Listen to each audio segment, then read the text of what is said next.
Narito na ang PTV Balita ngayon. Nagpaalala ang Department of Health laban sa mga sakit na may kaugnayan sa matinding init ng panahon.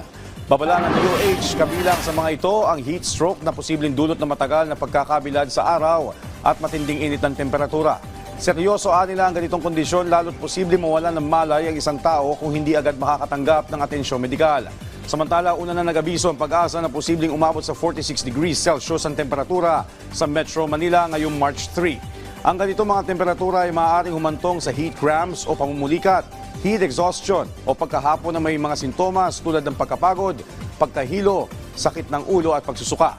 Payo ng DOH, dalasan ang pag-inom ng malinis na tubig at umiwas muna sa sikat ng araw mula alas 10 ng umaga hanggang alas 4 ng hapon.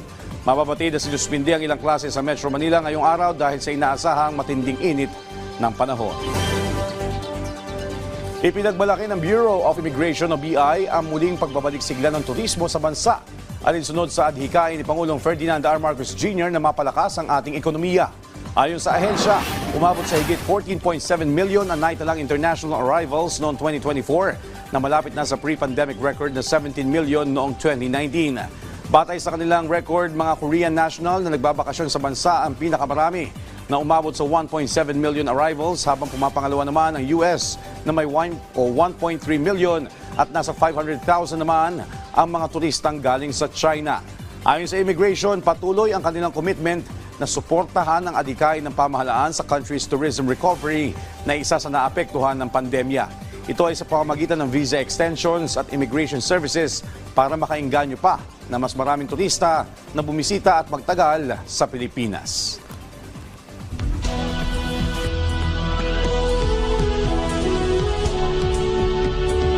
Samantala, isinusulong ng ilang senatorial aspirant ang mga panukala na magpapaigting sa family values at magpapabuti sa moralidad ng mga kabataan.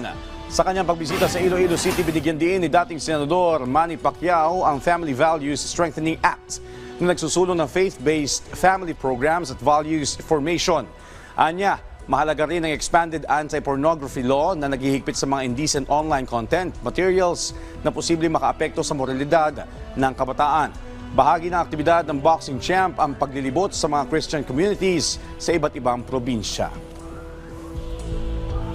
At yan ang mga balita sa oras na ito. Para sa iba pang updates, i-follow at ilike kami sa aming social media platforms sa @PTVPH. Ako po si Joshua Garcia para sa Pambansang TV sa Bagong Pilipinas.